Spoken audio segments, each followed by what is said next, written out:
नमस्कार, आदाब, बहुत बहुत स्वागत आप सभी का। आप देख रहे हैं खास कार्यक्रम नजर और नजरिया। मैं हूं आपके साथ बुशरा खानम फहद।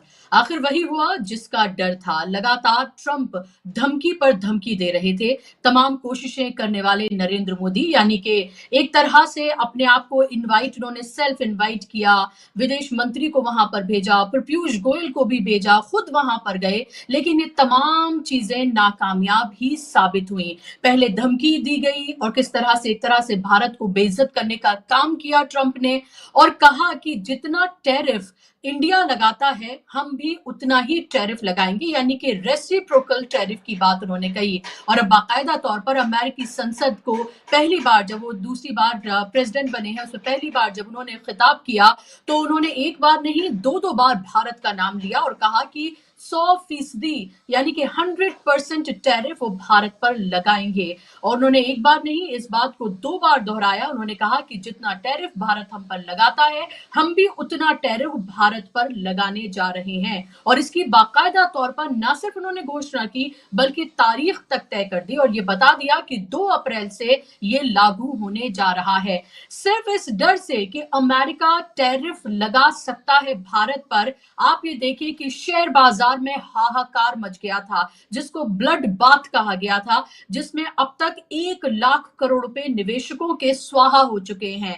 एफआईआईज ने अपने बड़े पैमाने पर यहां से अपने निवेश को निकाल कर वो अब चाइना में इन्वेस्ट कर रहा है। अब आप ये सोचिए कि जब बाकायदा तौर पर ट्रंप ने ये कह दिया है कि 2 अप्रैल से ये जो नए टैरिफ का जो टैरिफ है वो लागू होने जा रहा है भारत पर, जिससे ये अनुमान लगाया जा रहा है कि लगभग 7 लाख करोड़ का हर साल भारत को नुकसान होगा। ऐसे में आप समझिए कि शेयर बाजार कहां जाकर रुकेगा, क्योंकि लगातार शेयर बाजार में हाहाकार मचा हुआ है। लेकिन हमारे प्रधानमंत्री, हमारे माननीय मोदी जी जो हैं, वो क्या कर रहे हैं वो आपके सामने है। ये वही नरेंद्र मोदी हैं जो अमेरिका जाकर अपना पैसा खर्च कर कर, यानी कि जो हमारा पैसा है, आपका और हमारा गाड़ी कमाई का जो टैक्स पेयर का पैसा है, उसको वहां लगाकर अब की बार ट्रंप सरकार के नारे उन्होंने लगाए थे। ट्रंप को माय डियर फ्रेंड कहना वो नहीं भूलते हैं।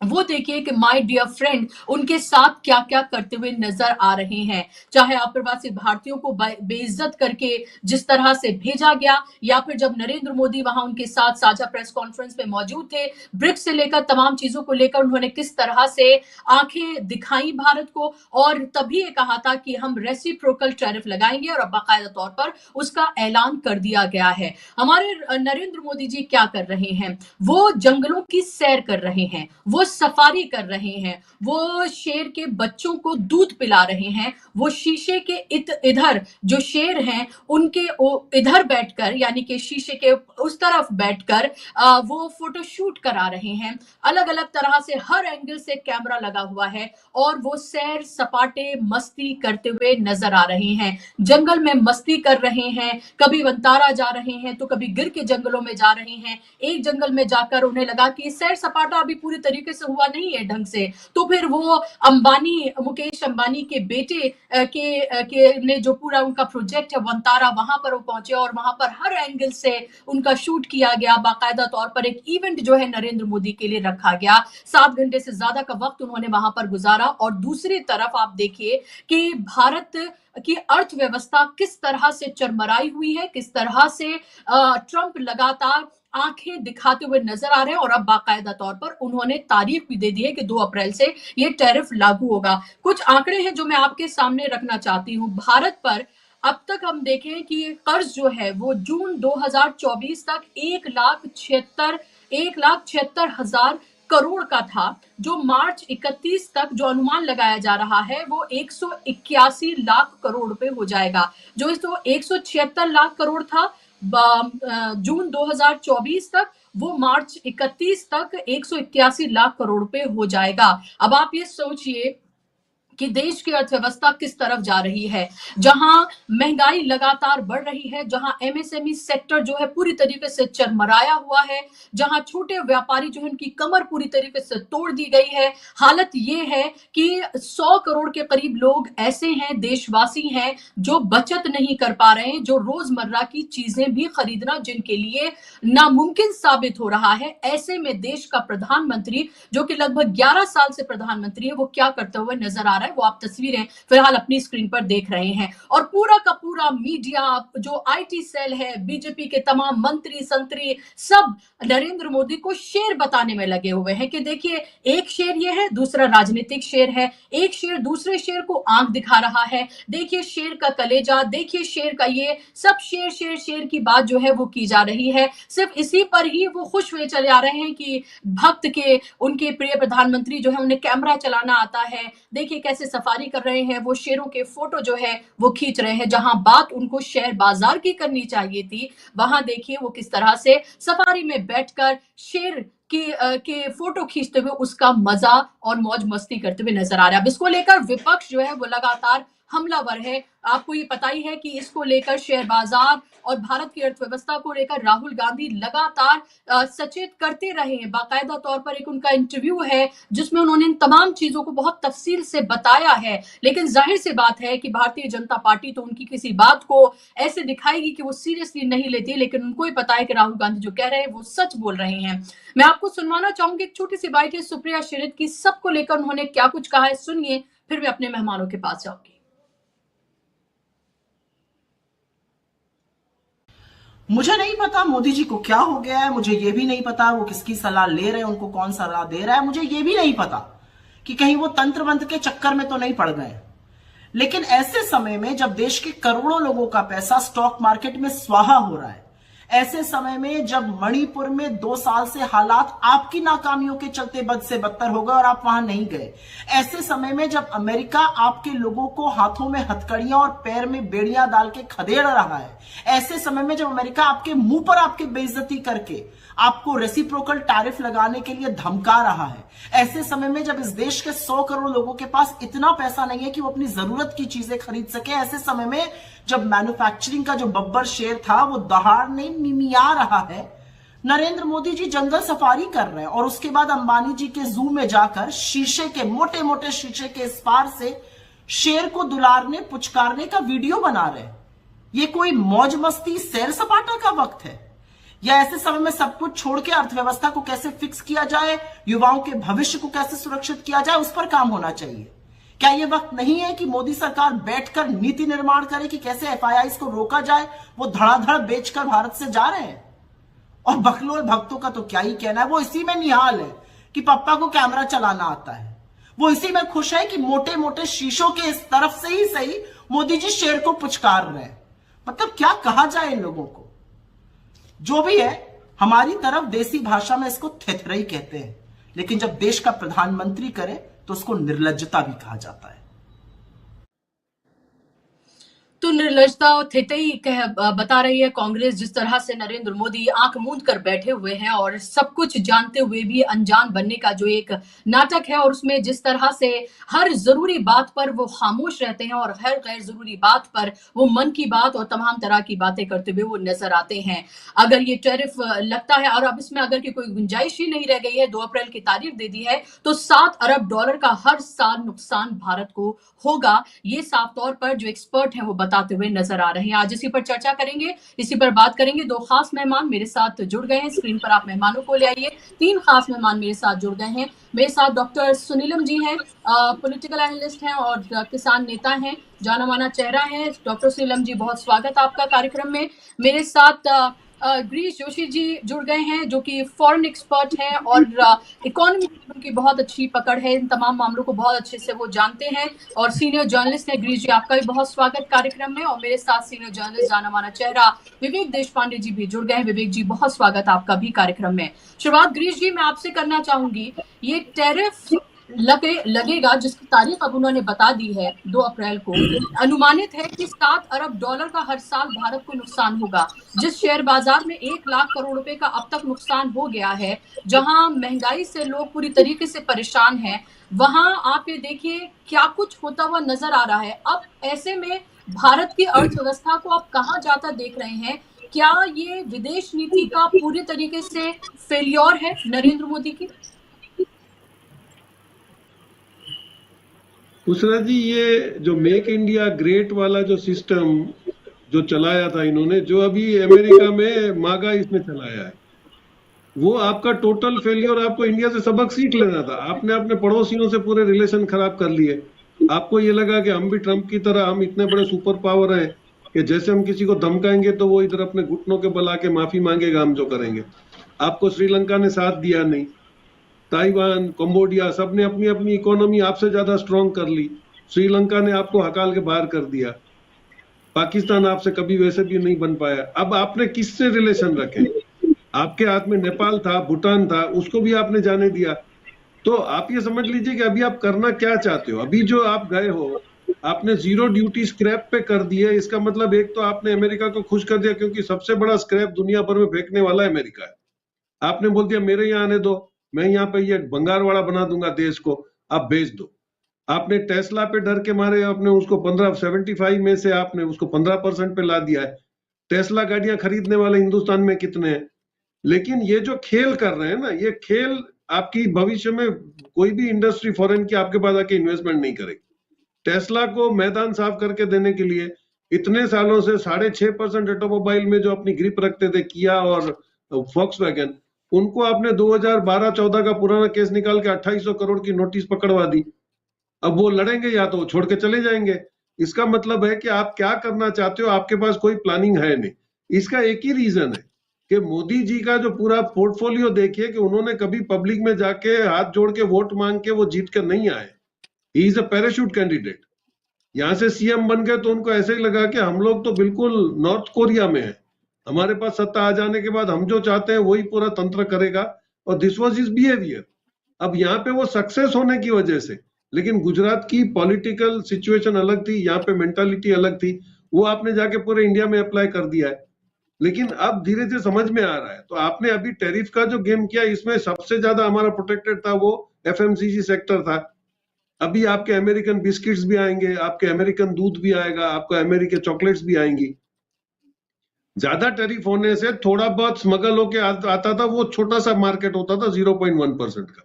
लेकिन अभी आपने तो बिल्कुल 50% मार्केट दे दी। तो आपकी बिस्किट की कंपनियां कहाँ जाएंगी? आपकी दूध की जो इतनी बड़ी मंडलियां हैं जो पूरे हिंदुस्तान को दूध पूरा कर रही हैं, उसके साथ उसकी वैल्यू एडिशन में वो कमा रहे हैं, वो सब बंद हो जाएगा। तो आपने उनके प्रोटेक्शन के लिए क्या किया है? आप सर्विस सेक्टर का भेज रहे हो। सर्विस सेक्टर आपके पास आपने इंजीनियर्स भेज दिए। अभी देखिए 2 दिन पहले चाइना ने एक रूल बना दिया कि उनका कोई भी एक्सपर्ट या इंजीनियर, अब जो कोई मास्टर है किसी सब्जेक्ट में, वो यहां से बाहर नहीं जाएगा। उनको पता है कि अमेरिका अल्टीमेटली क्या करती है, सैबोटेजिंग करेगी, वो इनके आदमियों को उठाएगी, वहां पे रखेगी, करेगी। तो हर कंट्री को अपने को खुद को पहले प्रोटेक्ट करने की बजाय आपने तो जाके देश में सबके हाल ही खराब कर दिए। और इनका फर्स्ट टारगेट होता है, क्योंकि ये एक सब्जेक्ट में जानते हैं कि हमको शेयर बाजार को कैसे टिका के रखना है ताकि दुनिया में हमारा नाम हो। जिस दिन आपको श्रीलंका से निकाल दिया गया, आपको टोटल गैस ने आपसे अपना कैंसिल कर दिया, अमेरिका में हाइडेनबर्ग का हुआ। आप दौड़े दौड़े चले गए यूएई, आप दौड़े दौड़े चले गए कतार, आप दौड़े दौड़े सऊदी अरेबिया चले गए। वहां से आपने पैसा मंगा के बोला अडानी में पैसा लगाएंगे, फिर आपने उसके शेयर को बढ़ा दिया। अभी 2 दिन पहले यही हो रहा है। सबसे ज्यादा शेयर गिरने के बाद अभी आप वहां जाके वो विस्तारा में चक्कर काट रहे हो। उसका रीजन है कि समझ गए हैं कि भाई अब अडानी मोह छोड़ के आपको रिलायंस के पल्ले में जाना पड़ेगा। और जैसे वहां पे शेयर पे हाथ घुमाया, रिलायंस वाले ने आपकी शेयर की बाजार फिर 9% बढ़ा दी। तो इनकी अब ये समझ में आ रहा है कि भाई कॉर्पोरेट देश चला रहे हैं, आपके चलाने से कुछ होने वाला नहीं, आपको पॉलिसियां उनके फेवर में करनी पड़ेगी। और नॉट ओनली रिलायंस, आप देखिए रिलायंस ने अपनी मेहनत से इतने सालों से एक बड़ा एम्पायर खड़ा किया था, उसको ध्वस्त करने के अगर आप चक्कर में बैठे हो किसी और को प्रमोट करने के लिए, तो ये कॉर्पोरेट वॉर होना ही था। आज से हमारे पास टाटास, बिरलास, गोदरेज सब थे, लेकिन उनका एक अपना दायरा होता था। वो एक दूसरे के दायरों में नहीं घुसते थे और सब अपने देश की भलाई के लिए सोच रहे थे। टाटा फंडामेंटल रिसर्च इंस्टीट्यूट बनती है, बाबा रिसर्च इंस्टीट्यूट बनती है, वो इनका पैसा जो था वो देश के उत्थान में डालते थे। आपने क्या करा, आपने इनको पैसा कमाने दिया कि आप दुनिया में नंबर 1 हो जाओ, क्यों, मेरे को विश्व गुरु बनना है। अब वो गुरु भी बैठ गए और चेले भी बैठ गए, अब आगे क्या होता है देखेंगे जी। तो आप ये कह रहे हैं कि क्या अडानी से मोह भंग हो रहा है मोदी जी का, क्या इसीलिए वो वनतारा गए हैं, क्या आप ये इंडिकेट कर रहे हैं? आप देखिए शेयर मार्केट में सीधा सा छोटा सा हिसाब है कि 75% शेयर्स अडानी के उनके फैमिली में क्लोज होल्डिंग है। रिलायंस का आपको पता है सबसे ज्यादा शेयर किसके पास है, 3%, दैट इज कोकिलाबेन के पास। अनिल और मुकेश के पास तो बहुत ही माइनस है, बाकी पब्लिक के पास है। तो पब्लिक के शेयर तो तब बढ़ेंगे जब आप उनको परफॉर्मेंस दिखाओगे। आप अडानी की तरह नहीं, थोड़े आपने सिंगापुर में रख छोड़े हैं, थोड़े आपने मॉरिशस में रख छोड़े हैं, वहां बैठ के आपका भाई एडजस्टमेंट करता रहता है। जब डूबते हो तो आप प्लाउ बैक करा लेते हो शेयरों को, आप लाके फिर बढ़ा देते हो, इन्वेस्टमेंट कॉन्फिडेंस क्रिएट करते हो। तो अब ये समझ में आ गया कि भाई शेयर मार्केट का रियल गुरु तो अनिल मुकेश अंबानी ही है, आपको वहीं जाके बैठना पड़ेगा।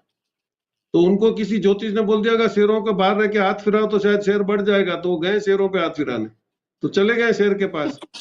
और ये रिएक्शन आप देख रहे हो कि 9% suddenly for out of the blue. कोई इंडिया में इन्वेस्टमेंट बड़ा नहीं आया, कोई एफआईआई नहीं आई, कोई बड़ा सेटलमेंट, तो शेयर कैसे ऊपर आ गया? यही तो होता है शेयरों का गेम। और फिर आपने सारे डाकू बिठा रखे थे, वो एडजस्टमेंट करते चले जा रहे हैं, ये हम देख रहे हो जी। जी बिल्कुल, तो महत्वपूर्ण बात काफी आपने कही है और ये तो बहुत बड़ा इंडिकेशन है डॉक्टर सुनीलम, जिस तरफ गिरीश जी इशारा कर रहे हैं। आप कैसे देख रहे हैं इस सब को? क्या, क्योंकि देखिए कोई भी चीज नरेंद्र मोदी ऐसे ही नहीं करते हैं, ये भी है कहीं भी वो अगर जा रहे हैं तो उसका कोई ना कोई मैसेजिंग है, उसका कोई ना कोई मतलब है, वो ऐसे ही कहीं पर नहीं जा रहे। अगर वो गिर के बाद वनतारा जा रहे हैं, वहां पूरी जो अंबानी फैमिली है वहां पर है, वहां बाकायदा तौर पर उनके लिए इवेंट रखा जा रहा है, वहां घंटों उन्होंने वहां पर इन्वेस्ट किए हैं, और वहां जाकर जिस तरह का पूरा फोटो शूट और ये सब कुछ हुआ है, आउट ऑफ द ब्लू वहां पर पहुंचते हैं, तो इसका कोई तो मकसद, कोई तो मतलब होगा जो अचानक वो वहां पर पहुंचे हैं। क्योंकि अभी अगर सबसे प्रिय वो किसी के हैं या कोई उनका सबसे प्रिय है तो वो तो अडानी है, और ऐसे में वहां जाना इसका क्या मतलब है? और साथ में अमेरिका जो टैरिफ लगा रहा है उसके बारे में भी आपकी पहली टिप्पणी। जी बहुत शुक्रिया बिश्रा जी। असल में गिरीश जी ने जो एक आर्थिक मुद्दों का जिस तरीके से विश्लेषण उन्होंने कर दिया है, तो पूरी बात को खोल करके उसका पोस्टमार्टम करके मोदी जी की पॉलिसी का उन्होंने रख दिया है। उसमें तो ऐड करने का मेरे पास में कुछ नहीं है, लेकिन मैं ये कहना चाहता हूं कि जो जिस तरीके का एक इमेज बिल्डिंग का काम किया जाता रहा कि भाई 20 घंटे काम करने वाले हैं, तो पिछले 10 दिन का अगर ब्यौरा जो लोगों के सामने तो रोज ही ब्यौरा जाता है, क्योंकि वो हर चीज का फोटोशूट कराते हैं, हर चीज का प्रचार उनका पूरा भोपू मीडिया उनका करता है, तो उससे पता चल जाएगा कि जिस समय देश क्राइसिस दौर से गुजर रहा है और एक तरीके से बहुत संकट का समय सामने दिखलाई पड़ रहा है, उसके अंदर वो अपना समय मौज मस्ती के अंदर गुजारने का काम कर रहे हैं, या जो उनकी अपनी प्रिय मंडली है उसके साथ में वो समय गुजारने का काम कर रहे हैं। मतलब ये है कि होना तो उन्हें इस समय ये चाहिए था कि वो इस देश के जो आर्थिक बड़े विशेषज्ञ हैं उनको बुला करके कि ये जो पूरी परिस्थिति है इसको किस तरीके से निपटा जाए पूरे देश के अंदर। ये तो ऑल पार्टी पूरा मीटिंग करके उन्हें ये सब कुछ काम करना था। एक पार्लियामेंट के अंदर स्टैंडिंग कमिटीज बनी हुई हैं, उनके साथ में इंटरेक्ट करने का काम करना था। अगर चाहते तो सीसीआई के साथ में, मतलब जो भी इस तरीके के इश्यूज के लिए जो फोरम्स बने हुए हैं उनके साथ इंटरेक्ट करने की बजाय उन्हें लगता है, या तो ये मानते हैं कि मेरे हाथ में कुछ है नहीं, जो लोगों को उन्होंने बैठा रखा है अलग अलग संस्थानों में वो सब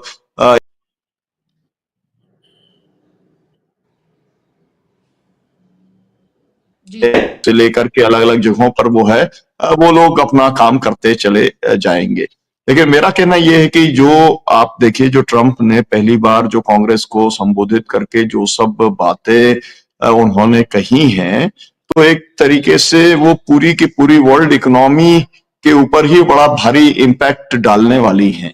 उन्होंने जैसा पहले मैक्सिको और कनाडा के ऊपर जो उन्होंने कहा कि हम 25% हम जो है लगाएंगे टैरिफ, फिर भारत के ऊपर जो है बराबर से रेसिप्रोकेट करने का काम किया, जिस तरीके से ग्रीनलैंड और पनामा के ऊपर अपने कब्जे को फिर से उन्होंने एक तरीके से अपना दोहरा दिया, अपने जो पूरे क्लेम को दोहराने का काम किया, तो उनकी पूरी पॉलिसी जो है वो पूरी दुनिया को एक तरीके से डिस्टेबलाइज कर रही है। क्योंकि अभी तक जो भी संस्थाएं बनी थी, इंटरनेशनल जो भी संस्थाएं बनी थी जिसके अंदर भी फंडिंग करता था अमेरिका, उन्होंने उन फंडिंग को खत्म करने का ऐलान कुछ पहले कर चुके हैं, कुछ अभी किया है, कुछ आगे समय पर वो करने वाले हैं।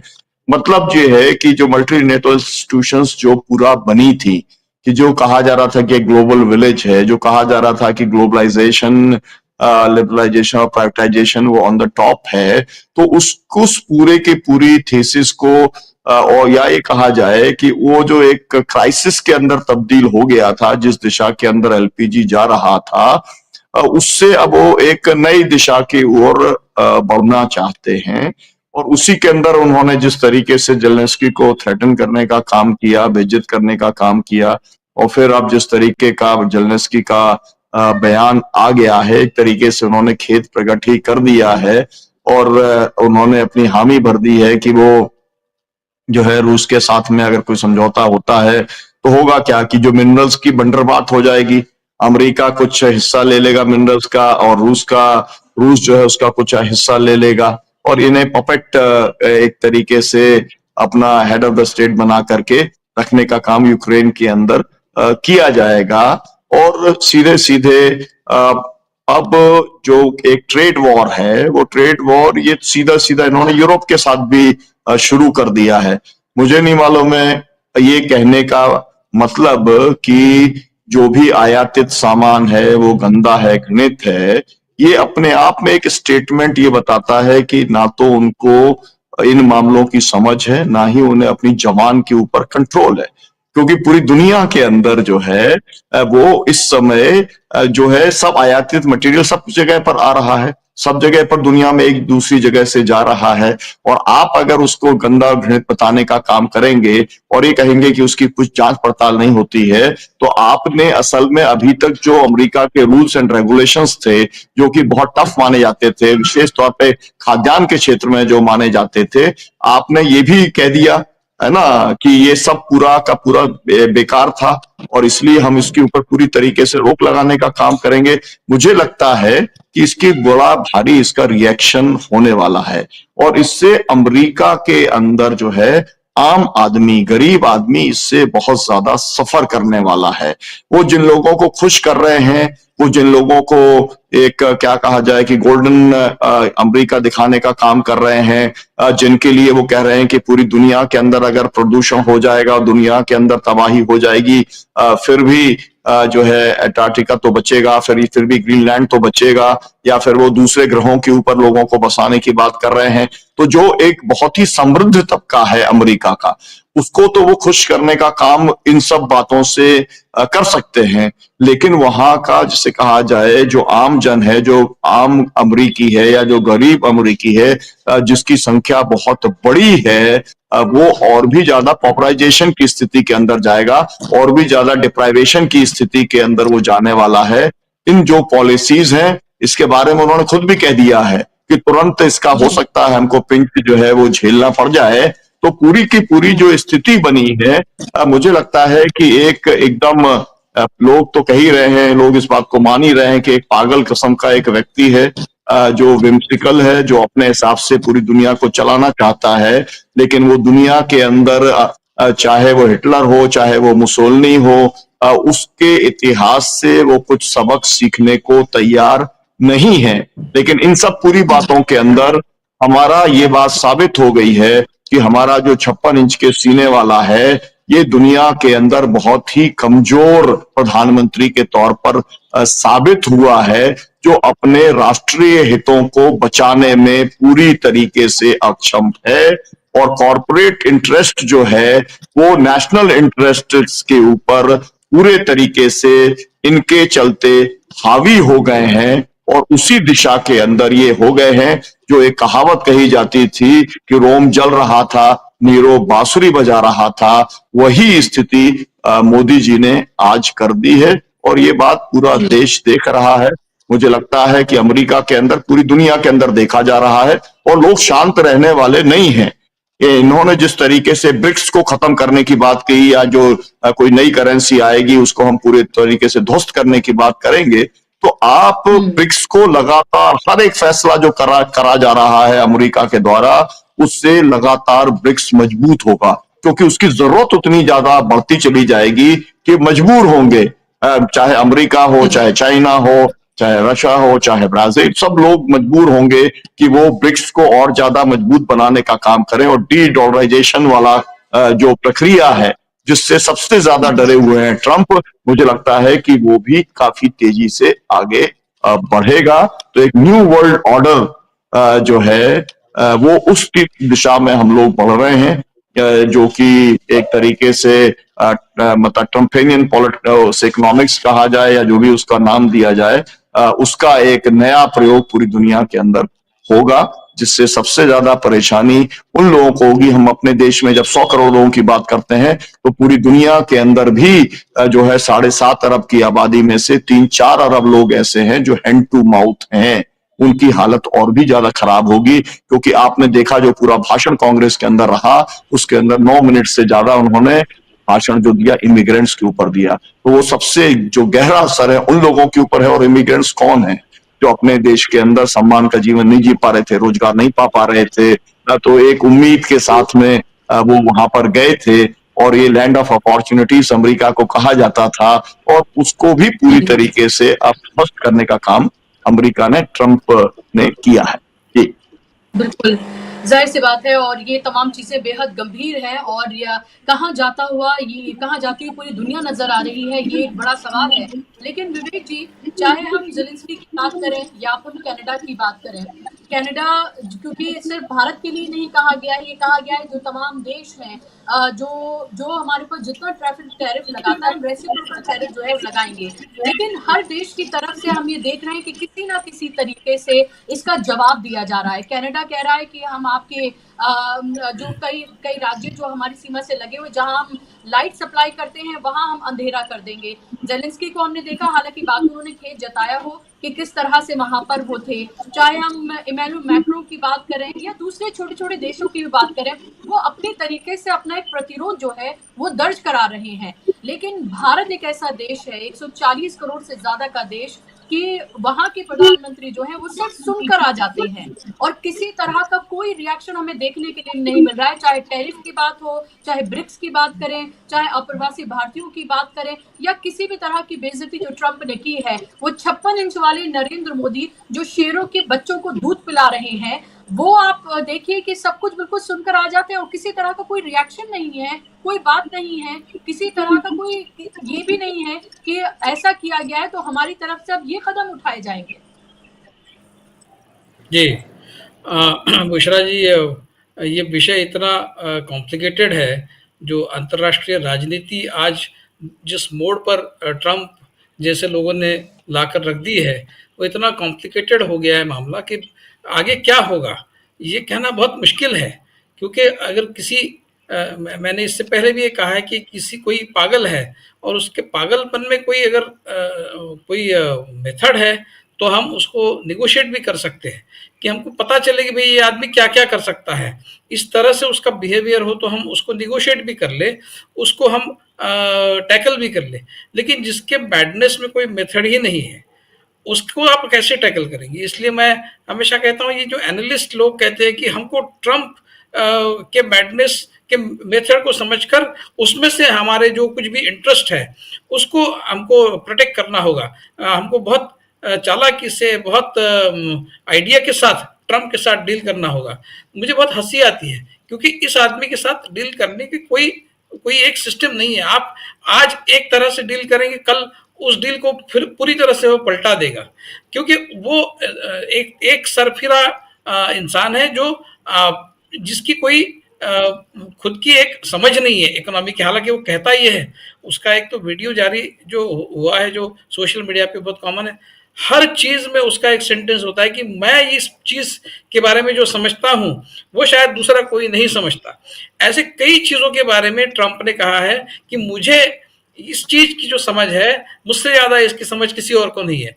ऐसा जो आदमी समझ बैठा है कि उसको दुनिया की सारी चीजों की सबसे अच्छी समझ है और उससे अच्छी समझ किसी और की नहीं है, उस आदमी के साथ आप डील नहीं कर सकते।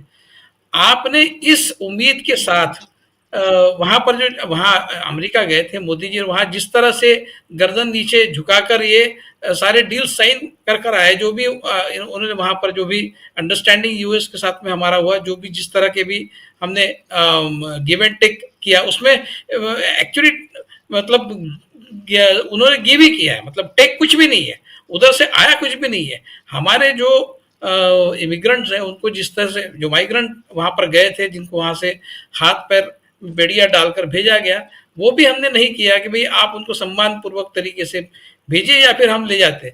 वो तो मैंने पिछले बार आपसे कहा था कि वो जानबूझ के मोदी सरकार ने वो होने दिया है, क्योंकि मोदी सरकार इनको भी एक सबक सिखाना चाहती थी। ये लोग जो वहां जाते हैं इलीगली, उनको भी सबक सिखाना चाहती थी। और आने वाले मतलब ऐसे कोई अगर लोग हैं जो फिर इस तरह का एक मिसएडवेंचर करना चाहते हैं, उनके लिए एक सबक बने, इस दृष्टि से मोदी सरकार ने लीनियंट लिया उस मामले को और ये सब होने दिया है। उसमें मोदी सरकार की कॉम्प्लिसिटी है, ऐसा मैं समझता हूं, जिस तरीके से इनकी सोच है राइट विंग। अब आज की स्थिति दुनिया की ऐसी है कि दुनिया में हर जगह राइट विंग फोर्सेस का बोलबाला है। कोई सत्ता में है या फिर कोई नंबर 2 पर है। जर्मनी में अभी नंबर 2 पर ये फार राइट वाले आप पहुंचे हैं। हंगरी में है। हमने बहुत दुनिया के बहुत सारे देशों में इस तरह के फोर्सेस का उदय हुआ है। हमारे यहाँ तो वो पिछले 10 साल से सत्ता में है ही। अमेरिका में वही है। अब हर जगह अगर नॉर्थ कोरिया में है, साउथ कोरिया में भी हमने देखा कि वहाँ का जो प्रेसिडेंट था, प्राइम मिनिस्टर था, जो भी है, वो उसने किस तरह से सत्ता पर एक मोनोपोली बनाने की कोशिश की। बाद में वो अटेम्प्ट फाइल किया गया। तो हर जगह इस तरह के फोर्सेस अगर आगे बढ़ रहे हैं, तो आज की स्थिति और हिटलर मुसोलिनी के जमाने की स्थिति में ये फर्क है कि उस समय सिर्फ वो 2 लोग थे फार राइट वाले। बाकी दुनिया जो है वो डेमोक्रेसी की ओर अग्रसर थी, डेमोक्रेटिक सिस्टम को अडॉप्ट कर रही थी, एक्सेप्ट कर रही थी। वो सिर्फ 2 ऐसे थे जो तानाशाह थे। और इसलिए उस समय सारे फोर्सेस जो एंटी हिटलर, एंटी मुसोलिनी जो फोर्सेस थे, वो सारे इकट्ठा आए। आज ऐसी स्थिति नहीं है। आज ऐसी स्थिति है दुनिया में सारे अपने अपने देश में राइट विंग फोर्सेस बने हुए हैं। और राइट विंग, एक देश का राइट विंग फोर्स दूसरे देश के राइट विंग फोर्स को कभी कॉम्प्लीमेंट्री नहीं हो सकता, कभी भी नहीं। आप चाहे जितनी कोशिश कर ले, they will always be mutually exclusive. बिल्कुल उसी तरीके से ट्रंप को आप कितना भी चुचकार ले, ट्रंप को आप कितना भी खुश करने की कोशिश करें, वो आप पर उल्टा वार ही करेगा, क्योंकि वो राइट विंग है। और आप अपने देश के एक राइट विंग फोर्स के हेड है, तो आप कम से कम अपनी जगह बना के तो रखिए। कम से कम आप उनके सामने झुकने की बात तो ना हो। हमारे देश 56 इंच का सीना है, तो आप उनके सामने झुक क्यों रहे। जहां तक उनके ट्रंप के पॉलिसीज का सवाल है, जो जिस तरह से वो अभी टैरिफ लगाने की बात कर रहे हैं, उससे होने वाला ये है कि उनकी सारी चीजें हमारे देश में डंप होगी और हम उसकी एवज में उनको जो इंपोर्ट का बिल रहेगा उसमें डॉलर्स देंगे। जब उनको डॉलर्स देंगे तो हमारा जो फॉरेन एक्सचेंज है वो कम होगा। और हमारी जो मॉनेटरी पॉलिसी जब नेक्स्ट टाइम जब डिसाइड हो, तो इन्वेस्टमेंट बढ़ाने के लिए जो लिवरेज हमको मिलता है, कुछ अगर रेपो रेट में कुछ कम ज्यादा करना है, तो वो लिवरेज हमारे पास नहीं बचेगा, क्योंकि हमारा डॉलर जाता रहेगा। तो ऐसी स्थिति में जब देश आएगा तो आप क्या करेंगे। तो ट्रंप जो है वो आपका नुकसान करने पर तुला हुआ है। तो आपको अभी पोजीशन लेनी पड़ेगी ट्रंप के खिलाफ। आप ये नहीं बोल सकते कि नहीं हम थोड़ा सा उसको चुचकारेंगे और अपना इंटरेस्ट उसमें से एक्सट्रैक्ट करेंगे। कोई इंटरेस्ट आपका सर्व करने के लिए ट्रंप नहीं बैठा है, वो नहीं होने देगा। आपका इंटरेस्ट सर्व हो और उसका इंटरेस्ट अफेक्ट हो, ऐसी कोई चीज वो नहीं करेगा। इसलिए आपको एक टफ पोजीशन लेनी पड़ेगी और आपको बाकी जो दुनिया के फोर्सेस है, जो डेमोक्रेटिक फोर्सेस है, उनके साथ में आपको एक्सेस बनाना पड़ेगा। मतलब आपका नसीब अच्छा है कि आज भी दुनिया के बहुत सारे, पर्टिकुलरली यूरोप में, डेमोक्रेटिक फोर्सेस आज भी सत्ता में है, बहुत देशों में है, 26-27 देश है। यूरोपियन कमीशन, यूरोपियन पार्लियामेंट जो है वो आज भी डेमोक्रेसी के प्रिंसिपल्स पर चलता है।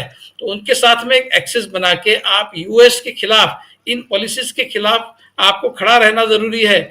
आप ये ना सोचे कि आज नहीं कल ट्रंप जो है हमारे मित्र है, फिर एक बार ट्रंप सरकार हमने कहा था तो हमको कुछ मदद करेंगे, इस आशा में मत रहिए। आपका सीधा एक्सेस बनना चाहिए यूरोप के डेमोक्रेटिक फोर्सेस से, और दुनिया के बाकी जगह जो डेमोक्रेटिक फोर्सेस है उनके साथ में हाथ मिलाने की आपकी कोशिश होनी चाहिए। लेकिन वो भी तभी सफल होगी जब आप अपने देश में डेमोक्रेसी को बढ़ावा देंगे। आप अगर यहाँ पर फार राइट पॉलिसीज इंप्लीमेंट कर रहे हैं तो यूरोप के जो डेमोक्रेटिक देश है वो आपके साथ उस तरह की दोस्ती बनाने में इंटरेस्टेड नहीं होंगे जिस तरह की दोस्ती आप उनसे चाहते हैं। तो अभी आज इतने क्रिटिकल मोड पर हमारा देश, अमेरिका में क्या होता है वो जाने दीजिए, लेकिन हमारा इंटरेस्ट कहाँ अफेक्ट हो रहा है ये हमारी इसकी समझ हमको होनी चाहिए। उस दृष्टि से अगर आपको आगे बढ़ना है तो आपको अपनी खुद की जो नीति है और राजनीति है उसको मोल्ड करना पड़ेगा, उसको बदलना पड़ेगा। जब तक आप मॉडरेट नहीं होंगे, जब तक आप लिबरल नहीं होंगे, तब तक दुनिया के लिबरल फोर्सेस के साथ आप मिलकर कुछ नहीं कर सकते। उनसे जो मदद आपको चाहिए वो नहीं मिल सकती, क्योंकि वो आपको भी ट्रंप की तरह ही समझेंगे। आप अपने देश के ट्रंप है ऐसा वो समझेंगे और उसी तरह से वो पेश आएंगे आपसे भी, जिस तरह से वो ट्रंप के साथ पेश आएंगे। इसलिए आज हमारे जो देश में जिस तरह की राजनीति है, फार राइट वाली बीजेपी की तरफ से चलाई जा रही है, संघ परिवार की तरफ से चलाई जा रही है, वो हमारा अनडूइंग है, ये समझने की जरूरत है। ये देश की जनता को ज्यादा अच्छे से समझने की जरूरत है। बुशरा जी। जी बिल्कुल, बहुत महत्वपूर्ण और गहरी बातें आपने यहाँ पर कही हैं जिसको सोचने और समझने की जरूरत है। क्या गिरीश जी ये चंद कॉर्पोरेट घरानों को खुश करने के लिए, या मैं कहूँ क्या अडानी के हित को साधने के लिए, क्या ये देश कीमत चुका रहा है जो फिलहाल जिसकी स्थिति फिलहाल बन खड़ी हुई है? क्या अमेरिका भारत को पूरी तरीके से बाजार से अलग थलग करके रखना चाहता है? क्या उसकी ये पूरी प्लानिंग है? क्या भारत को लेकर जिस तरह का उसका रवैया है उसको आप कैसे फिलहाल देख रहे हैं? क्योंकि ये बहुत चिंता की बात है भारत के लिए। प्रधानमंत्री आएंगे जाएंगे, लेकिन ये बात सिर्फ एक शख्स की नहीं है, एक पार्टी की नहीं, ये बात देश की है। बुशरा जी देखिए, जो जियोपॉलिटिकल एनवायरनमेंट है उसमें आपकी हैसियत क्या रह गई है? आपने कोई स्टैंड ही नहीं लिया है।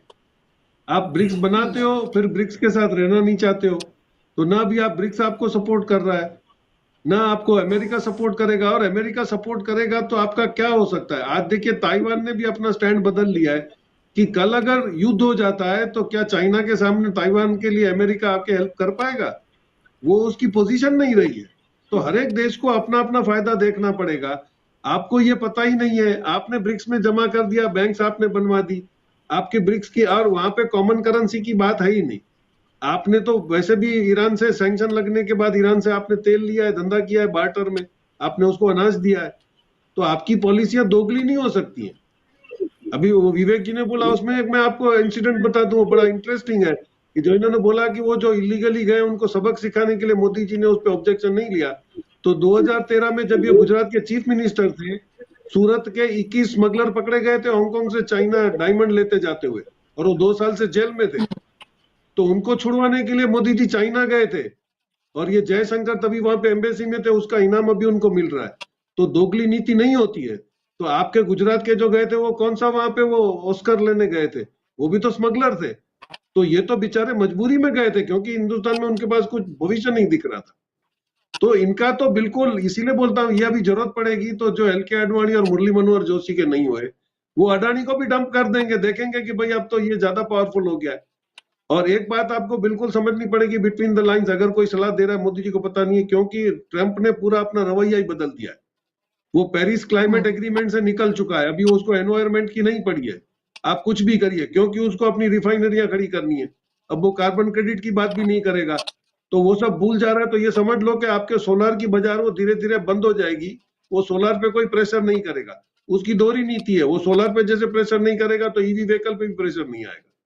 तो आप सोलार पकड़ के बैठे हो, आपका सोलार का धंधा बैठ जाएगा। जैसे ही वो पेट्रोलियम पे फिर जोर देने लगेगा तो ऑब्वियस है कि उसमें रिलायंस ही आगे दौड़ेगा, अडानी के पास रिफाइनरी तो है नहीं।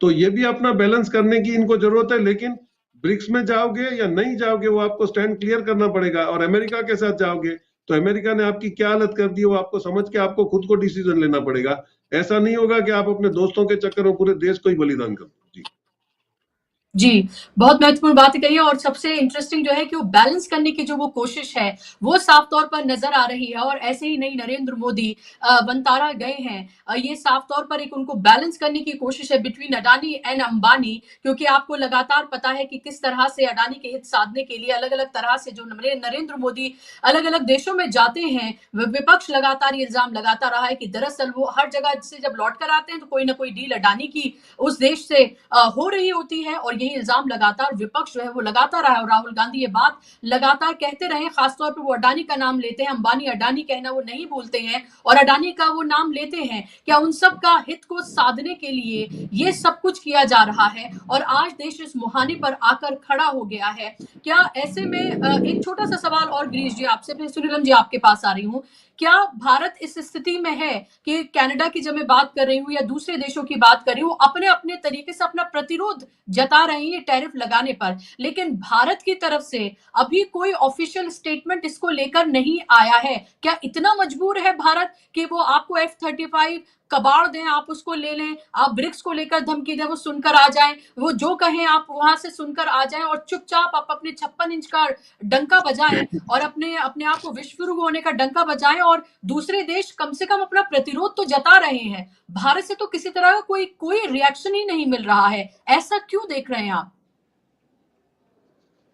नहीं, 140 करोड़ के आप नेता हो कि आप अपने आप को इतना कमजोर क्यों वहां पे दिखा रहे हो? जेलेंस्की जो पूरी उसकी लड़ाई अमेरिका के पैसों पे चल रही है, उसकी सिक्योरिटी चल रही है, उसके हथियार चल रहे हैं, वो आदमी भी घस के उनको जवाब दे रहा है सामने। आपकी क्या मजबूरी है? आपके साथ 140 करोड़ जो दुनिया के सबसे बड़े कंज्यूमर बैठे हैं, तो क्योंकि आपने पता है खुद ही कि उनकी परचेजिंग कैपेसिटी आपने खत्म कर दी है। कोई भी कंट्री आपको माल तब बेचेगा जब लेने वालों की कैपेसिटी होगी। आपने तो 80 करोड़ को 5 किलो अनाज पे छोड़ रखा है, तो वो यहाँ के बेचेगा कौन? तो आपको ये भी तो इकोनॉमिक समझनी पड़ेगी। और एक देखिए कि दूसरे देश, अभी आप तो पीछे बैठ के देखिए आगे क्या हो रहा है। जैसे ही आपने गोल्डन रेसिडेंस की आपने बात करी, सिटीजनशिप की, अमेरिका ने 4 दिन पहले हेड ऑफ द प्रोजेक्ट्स हैं चाइना की, डीमा मारिया लुतीना, उन्होंने प्रेस कॉन्फ्रेंस करके बोल दिया कि चाइना ने अपनी प्रोजेक्ट साइन कर दी है, पुतिन ने, सॉरी रशिया ने, कि उसमें जो आप यहाँ पे 3 महीने का विजिटर वीजा लेके 6 महीने तक रुक सकते हो, आप नौकरी कर सकते हो और इन्वेस्टर हो तो आपको हर साल 10 लाख रुपया लगाना है। 3 साल के बाद आप रशियन सिटीजन हो जाओगे 40 लाख में। अब 44 करोड़ आप डालोगे या 40 लाख डाल के आप रशिया में बड़ी इज्जत से जाके वहां सिटीजन बनोगे, क्योंकि वहां पे कोई रिस्ट्रिक्शंस नहीं है। तो आपने ये जो कार्ड खेला है वहां पे उन्होंने भी गोल्डन कार्ड खेल दिया है, तो दूसरे कंट्रीज भी इन्वाइट करेंगे। रशिया के पास लेबर का इश्यू है, अमेरिका का आपका यही प्रॉब्लम है। आपने इन बंदों को निकाल दिया जो 5, 10, 50 डॉलर में काम करते थे। आपका बंदा मिनिमम वेजेस में लीगली केस कर देगा, वो 50-60 डॉलर के नीचे काम नहीं करेगा। तो ये इंडस्ट्रियां भी समझ रही हैं। अभी लास्ट में देखिए कि इवन उनका खास चाहिए जो है, एलन मस्क ने बोल दिया कि मैं चाइना से इंडस्ट्री निकाल के अमेरिका में नहीं आऊंगा, मैं यहाँ पे दूसरी फैक्ट्री डालूंगा, क्योंकि उसको पता है कि चाइना के पगार में अमेरिका में उसकी फैक्ट्री नहीं चलने वाली है। तो जो बोले जा रहे हैं उसके पीछे काफी कुछ रिपरकेशंस होते हैं। ऐसे ही कुछ ये कैरम का गेम तो है नहीं कि आपने लाल अंदर कर दी काली अंदर कर दी, इट्स वेरी डिफिकल्ट। लेकिन अब वो कैसे सोच रहे हैं वो उनकी सोच की बात है, हम तो जो समझ रहे हैं वो बता रहे हैं। जी जी बिल्कुल, और ये देश के सामने आना बेहद जरूरी है। क्या अब तक का सबसे कमजोर प्रधानमंत्री डॉक्टर सुनीलम जी इस देश को मिला है, जो बात तो 56 इंच की करता है, शेर की आंखों में आंखें डालने की बात जो है उनके भक्त कर रहे हैं, कह रहे हैं कि देखिए एक राजनीतिक शेर और दूसरा शेर, और शेर को शेर निहारता हुआ, ये तमाम बातें की जा रही हैं, लेकिन शेर जैसा कलेजा तो है नहीं, ये तो साफ तौर पर दिख रहा है। क्या देश को अब तक का सबसे कमजोर प्रधानमंत्री मिला है, लेकिन बातें जो हैं और मीडिया के एक धड़े के साथ मिलकर जो इमेज बिल्डिंग का काम किया गया है वो अलग है? जी बुशरा जी, अगर कोई गीदड़ जो है वो खाल ओढ़ ले तो वो शेर नहीं बन जाता। तो मूल तौर पे इनका जो पूरा का पूरा डीएनए है उस डीएनए के अंदर बहादुरी है ही नहीं। अगर डीएनए के अंदर बहादुरी होती तो ये अंग्रेजों से लड़ने का काम करते, आजादी के आंदोलन में फ्रंट रो में आके लड़ने का काम करते, इमरजेंसी जब लगी थी तो माफी मांगने का काम नहीं करते। तो या फिर जो है, जो ही इनके सामने कोई खड़ा हो जाता है तो फिर ये, चाहे वो 3 किसान विरोधी कानून हो, चाहे वो ड्राइवर्स वाला मामला हो, चाहे अभी वकीलों का हो, तो पीछे भग करके नहीं भागते। तो मूल तौर पर डरपोक लोग हैं। ये बात हम बहुत पहले से इस बात को कहते रहे हैं, लेकिन ये डरपोक होने से देश को बहुत बड़ा नुकसान हो रहा है, देश के नागरिकों को बहुत बड़ा नुकसान हो रहा है। नेशनल इंटरेस्ट जो है हमारा, उसको ये सेफगार्ड करने में पूरी तरीके से असफल हैं। अगर ये इनकी स्थिति ये आ जाए कि एलन मस्क के बच्चों को खिलाने लग जाएं, तो फिर आप समझ सकते हैं कि मतलब कितनी एक दुर्गति जो है एक इतने बड़े राष्ट्र के 142 करोड़ के आबादी वाले राष्ट्र की इन्होंने कर दी है। और इससे जो है बहुत बड़ा नुकसान हो रहा है। विशेष तौर पर इनको तो हर स्तर के ऊपर, जब इमिग्रेंट्स के ऊपर कार्रवाई की थी तब भी इन्हें रिएक्ट करना चाहिए था। अभी जब टैरिफ्स लगाए तब उसके ऊपर रिएक्ट करने का काम करना चाहिए था। जब इन्होंने जब ट्रंप ने कुछ पनामा या ग्रीनलैंड या इसके ऊपर दावेदारी की बात की, तब उसके ऊपर ऑब्जेक्ट करने का काम करना चाहिए था। लेकिन ये कुछ भी करने की स्थिति के अंदर नहीं है, क्योंकि इनका जो मॉडल है कि वहां पर जैसे एलन मस्क को हो सकता है कि आने वाले समय में हमें देखने के लिए ये मिले कि जैसे अब तो वो सीधा सीधा आ गया, यहाँ पर भी इन्होंने अमित शाह को तो रखा ही हुआ है जो है अपने होम मिनिस्टर के तौर पर। तो हम तो डायरेक्ट जो है गौतम अडानी को भी यहाँ पर कभी वित्त मंत्री के तौर पर हम देख सकते हैं। आने वाले समय में हम ये भी देख सकते हैं कि अगर आपने पूरी तरीके से अगर आपने ये कर दिया कि भाई पूरा का पूरा कैपिटल बेस्ड, मतलब पैसे के आधार पर राजनीति सब कुछ तय होगी, तो फिर जैसा हुआ था, आपको मालूम है कि अपराधी पहले राजनीतिज्ञों को जो है राजनीतिज्ञों के साथ रहते थे। वो जमाना था जब बूथ लूटे जाते थे और तमाम सारी बातें होती थी। बाद में अपराधियों को लगा कि हम खुद क्यों नहीं पार्लियामेंट में चले जाएं। इसी तरीके से बाद में पार्लियामेंट के अंदर हो गया, राज्यसभा लोकसभा सब जगह पर, राज्यसभा तो खरीद ही लेते हैं। अब वो वाली बात तो एकदम क्लियर हो गई, इर्रिस्पेक्टिव ऑफ पॉलिटिकल पार्टीज। ज्यादातर पॉलिटिकल पार्टीज के अंदर जो है जो बड़े पैसे वाले लोग हैं वो राज्यसभा खरीद लेते हैं, विधायकों को कहीं खरीद करके वो आ जाते हैं। उसी तरीके से लोकसभा के अंदर जब ये बात हो गई कि भाई 100 करोड़ 200 करोड़ रुपया लग रहा है, तो एक बड़ा इन्वेस्टमेंट अडानी कर देता है और वो अपने एमपीज को जिता करके लाता है अलग अलग पार्टियों की तरफ से। तो उसने तो अपना काम इंतजाम कर दिया है। तो जब उसको लगेगा कि मुझे खुद को भी रहना चाहिए अंदर, तो उसी दिन वो भी अंदर आ जाएगा। तो आप देश को जिस मॉडल के अंदर ले जा रहे हैं, इसमें सबसे बड़ा जो थ्रेट पैदा हो रहा है वो हो रहा है डेमोक्रेसी के लिए। सबसे बड़ा जो थ्रेट पैदा हो रहा है वो भारत के कॉन्स्टिट्यूशन या भारत की, मैं आपको ये भी कहना चाहता हूं, आने वाले समय के अंदर भारत की एकता अखंडता भी अक्षुण्ण नहीं रह पाने वाली है अगर इन्हीं पॉलिसीज के ऊपर जो मोदी हैं वो लगातार बढ़ते रहे। देश अगर इसी तरीके से दुनिया के अंदर लगातार कमजोर होता चला गया, तो तमाम सारे देश जो इस देश को डिस्टेबलाइज करना चाहते हैं उनका तमाम सारी जगह पर एक तरीके से ग्राउंड वर्क उनका किया हुआ है। तो देश को इन्होंने कमजोर, अगर कोई प्रधानमंत्री होता है तो वो दावे चाहे जितना भी करें, दुनिया में तो दिखलाई पड़ ही रहा है कि बहुत ही वीक हमारा प्राइम मिनिस्टर है और एक पूरे करप्ट सिस्टम को रिप्रेजेंट करने वाला है। हमारे यहाँ पे कॉर्पोरेट के प्रतिनिधि के तौर पर हमारा जो है प्रधानमंत्री काम कर रहा है।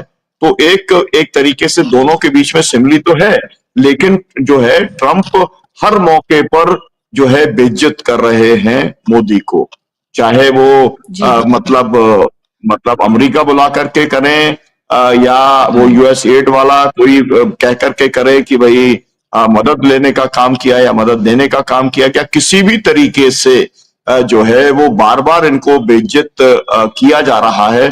और जब बेइज्जत किया जाता है तो उसका एक मकसद होता है। जैसे अगर उन्होंने जेलेंस्की को अगर बेइज्जत किया तो उसका मकसद था, है ना, कि उसको जो है टेबल के ऊपर लाना, उससे जो है मिनरल्स के जो एग्रीमेंट करना था वो उसे बेइज्जत करके करवाना, है ना, उसके नतीजे निकलते हैं। तो लगातार जो है ये अपनी तरफ से कितनी मतलब चाटुकारिता, भाटगिरी या जो भी कुछ करते रहे, बड़े बड़े दावे करते रहे कि माई बेस्ट फ्रेंड या जो भी कुछ है, लेकिन उनको वो तो अमेरिका लगातार मतलब जो है भारत के लोगों को भी अपमानित कर रहा है और भारत के प्रधानमंत्री मतलब नरेंद्र मोदी को भी अपमानित करने का काम उसके द्वारा लगातार चल रहा है और ये लगातार सिलसिला बढ़ता चले जाने वाला है, क्योंकि ये वाली बात भी एक साफ है कि अगर हिंडनबर्ग की रिपोर्ट आती है, तमाम सारे अगर जो है अडानी के ऊपर एफआईआर होती है और मतलब वहां पर निकलता है, उसका वारंट अगर निकलता है, तो ये वाली बात भी मालूम है कि किस स्थिति के अंदर हमारे नरेंद्र मोदी हैं। मतलब उनकी तमाम सारी जानकारियां, तमाम सारे जैसे जो घोटाले हम लोगों ने यहाँ पर प्राइम मिनिस्टर फंड से लेकर के, राफेल से लेकर के तमाम सारा जो भी कुछ पब्लिक डोमेन के अंदर जो कुछ आया है, वो सब तो जो है पूरे जो सर्वर्स हैं वो तो सब अमेरिका के अंदर हैं। अमेरिका के पास में पूरी इंफॉर्मेशन है, तो जिस दिन वो इंफॉर्मेशन लीक कर देंगे, उसी तरीके से आपको मालूम है कि कुछ इंफॉर्मेशन लीक के बाद में जो मिस्टर क्लीन के तौर पर इस देश के अंदर जिन्होंने राज किया था, जो है राहुल गांधी के पिताजी, उनका बंटाधार हो गया था। तो इनका तो पूरा मसाला पूरा बना हुआ है, वो जिस दिन रिलीज हो जाएगा तो इनको तो चेहरा दिखाने की जगह नहीं रह जाएगी यहाँ पर। तो ये सब खतरे पैदा हो गए, इसलिए मतलब एक तरीके से कमजोर प्रधानमंत्री होने के नाते देश के लिए सिक्योरिटी के लिए भी खतरा पैदा हो गया है, देश की एकता अखंडता के लिए भी खतरा पैदा हो गया है। और ये बात जो है मुझे लगता है कि देश के नागरिक भी समझेंगे, इंटेलेक्चुअल समझेंगे, और इंडिया ब्लॉक जो है इसके ऊपर पॉलिसी लेवल के ऊपर कोई अपने ठोस सुझाव लेकर के देश के सामने आएगा और पूरे देश को गोलबंदी करने का काम करेगा, मोदी के पॉलिसीज के खिलाफ में, ट्रंप की पॉलिसीज के खिलाफ में। जी बिल्कुल, और वक्त की कमी है इसलिए संक्षेप में विवेक जी आपसे मेरा सवाल, आखिर ट्रंप ये सब कुछ करके क्या हासिल करना चाहते हैं? जिस तरह से अभी सुनीलम जी ने कहा कि जेलेंस्की को जिस तरह से बिठाकर बेइज्जत किया, उसका एक मकसद था। भारत को इस तरह से नरेंद्र मोदी को अपने पास बिठाकर बेइज्जत करना, उनको ओथ सेरेमनी में ना बुलाना, पीयूष गोयल भी गए थे अभी, और अपने तमाम जो जरूरी मीटिंग्स थी सबको उनको एक तरह से दरकिनार करवा के उनको अमेरिका भेजा गया था, लेकिन हासिल कुछ नहीं है, हासिल सिफर है, यानी कि कुछ नहीं मिला है भारत को। आखिर अमेरिका ये सब कुछ करके भारत से क्या करवाना चाहता है, क्यों झुकाना चाहता है और क्या हासिल करना चाहता है? ये मेरा आपसे सवाल संक्षेप में विवेक जी। नहीं बुशरा जी, अमेरिका क्या करवाना चाहता है सवाल नहीं, ट्रंप क्या करवाना चाहता है सवाल है, क्योंकि अमेरिका, ट्रंप और अमेरिका ये इक्विवेलेंट नहीं है। और जिन लोगों ने ट्रंप को प्रेसिडेंट बनाया, जिन्होंने उसके फेवर में वोटिंग किया है, उसमें से कई लोग पछता रहे हैं। कई रिपब्लिकन की रिएक्शंस भी जिस तरीके से जेलेंस्की को अपमानित किया गया व्हाइट हाउस में, तो जो रिपब्लिकन्स है उनमें से भी कुछ लोगों की रिएक्शंस आई है कि ये गलत हुआ है। तो अभी वहाँ काफ़ी लोग पछता भी रहे हैं कि भी इस तरह से हमने इस आदमी को सामने, तो ट्रंप जो है वो ट्रंप, जैसे मैंने कहा कि ट्रंप को क्या करना है, ये ट्रंप को खुद को ही पता नहीं, क्योंकि उसको कुछ समझ ही नहीं है। उस आदमी को दुनिया की पॉलिटिक्स की समझ नहीं है। उस आदमी को वो सिर्फ एक बहुत ही नैरो माइंडेड एक तथाकथित पैट्रियट है, जो समझता है कि मुझे अमेरिका का इंटरेस्ट क्या है पता है, लेकिन हालांकि उसको समझता कुछ नहीं है। तो ऐसे व्यक्ति के हाथ में जब इतने बड़े पावरफुल देश की सत्ता आ जाए, वो ऑल पावरफुल बन जाए, तो वो उस देश का बंटाधार ही करेगा, ये तय है। जो अपने देश का बंटाधार करेगा वो हमारा क्या इंटरेस्ट सर्व करेगा, वो हमारे इंटरेस्ट में कुछ कर ही नहीं सकता। और हम ऐसे आदमी से कोई भी एडवांटेज एक्सट्रैक्ट नहीं कर सकते, क्योंकि वो आदमी जो है उसकी बुद्धि और उसकी समझ जो है वो कुछ इस तरह से है कि हम उसके साथ डील नहीं कर सकते। आप डील करेंगे उस आदमी के साथ जिसको कुछ समझता है। जैसे मैं बार बार कहता हूं कि जिसके मैडनेस में मेथड है उसके साथ भी आप डील कर सकते हैं, क्योंकि आप प्रेडिक्ट कर सकते हैं कि ये क्या करेगा। अगर हमने ये किया तो उसके ऊपर ये आदमी क्या करेगा। तो इसका एक प्रेडिक्शन का कोई तरीका तभी होगा जब इसके काम करने के तरीके में कोई मेथड होगा। ऐसा कुछ नहीं है, ये आज एक, कल दूसरा, परसों तीसरा, नरसों फिर पहला, इस तरीके से काम करने वाला आदमी है। ये बहुत नैरो माइंडेड आदमी है। तो ऐसे आदमी के साथ आप डील नहीं कर सकते, और कोई तरीका नहीं है डील करने का, कोई भी सिस्टम नहीं है इसके साथ डील करने का। तो एक तो आपको बहुत फर्म स्टैंड लेना पड़ेगा इसके खिलाफ, या फिर आपके पास कोई अगर है, मतलब गुरिल्ला वॉरफेयर जैसी कोई चीज आपके पास है जिससे आप इसको परेशान कर सकते हैं, तो करके दिखाइए। आप उदाहरण तो हमेशा शिवाजी का देते हैं, लेकिन जब चाइना की बात होती है तो आप कहते हैं नहीं नहीं वो बहुत पावरफुल देश है, हम उसके साथ बिल्कुल उस तरह से डील नहीं कर सकते जिस तरह से हम किसी और देश के साथ कर सकेंगे। ऐसा अगर है तो फिर आप शिवाजी का उदाहरण क्यों देते हैं? शिवाजी तो औरंगजेब से लड़ते थे, शिवाजी तो उनसे कई ज्यादा गुना पावरफुल राजाओं से लड़े, और फिर भी उन्होंने अपना एक स्वराज बनाया। तो आप शिवाजी का उदाहरण देते तो आप गुरिल्ला वारफेयर करिए, ट्रंप को परेशान करिए, आप में कुछ है दिखाइए, कुछ दम है तो दमखम है, कुछ नहीं है तो। और ये खुद अपने तरह की तानाशाह है अपने देश में, वो अपने देश का तानाशाह है ट्रंप। आप किस बिना पर उसके साथ लड़ेंगे? आप में ऐसा क्या है अच्छा जो उसमें नहीं है? आप में ऐसा क्या है जो उसके साथ कंपेयर नहीं किया जा सकता? आप अपने देश के तानाशाह है, वो अपने देश का तानाशाह है, तो आप किस तरह से उससे लड़ेंगे? आपके पास क्या हाई मॉरल ग्राउंड है कि आप उसके साथ लड़ेंगे? क्योंकि जिस वक्त आप किसी भी तरह का हाई मॉरल ग्राउंड लेने की कोशिश करेंगे, वो रिटेलिएट करेगा, वो आपकी 100 बातें बताएगा कि आप अपने देश में क्या कर चुके हैं, 2002 में आपने क्या किया। तो ये सारी बातें फिर खुलकर सामने आएगी, जिससे नरेंद्र मोदी डरते हैं।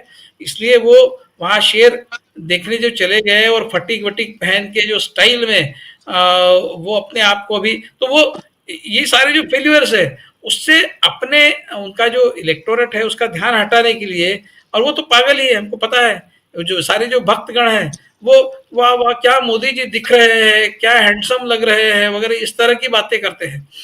अब ये जहां तक शेयर का मामला है, आप आखिरी बात कह के अपनी बात खत्म करूंगा। गुजरात का जो एशियाटिक लायन है उसकी संख्या किसी जमाने में बहुत कम हो गई थी, और ये फॉरेस्ट ऑफिशियल्स ने और पॉलिसी मेकर्स ने उसको बहुत अच्छा काम करके अभी वो 500 के ऊपर चली गई है, और उनके रहने की वहां जगह नहीं है। वो गांव खेड़े में सड़क पर नजर आ रहे हैं, वो समुद्र के किनारे पर भी नजर आ रहे हैं। लेकिन ये प्रधानमंत्री जो है, इस देश का प्रधानमंत्री है, ये एक जो एक्सपर्ट्स है वो ये कह रहे हैं कि इस एशियाटिक लायन को अभी ट्रांसलोकेट करने की जरूरत है, इसके लिए नया घर ढूंढने की जरूरत है। जो कुनो था मध्य प्रदेश में, वो कुनो सजेस्ट किया गया था एशियाटिक लायन के लिए, तो वो न हो। मैं गुजरात का शेर नहीं दूंगा, मैं अपनी झांसी नहीं दूंगा वाला काम करके इन्होंने, मैं गुजरात का शेर नहीं, आप देश के प्रधानमंत्री है ना, कि आप गुजरात के मुख्यमंत्री है, इन्होंने उस शेर को कहीं जाने नहीं दिया है आज तक, उसको वो विरोध करते हैं। इसलिए कुनो में फिर लेपर्ड को लाया गया। लेपर्ड का जो प्लान फैसिलिटेट किया गया और एक्सपीडाइट किया गया, वो इसीलिए किया गया कि कुनो में एशियाटिक लायन को ट्रांसलोकेट करने का प्लान जो है उसकी जरूरत न पड़े। ये है इनका संकीर्ण नजरिया। तो इस तरह के प्रधानमंत्री से हम क्या अपेक्षा कर सकते हैं बुशरा जी?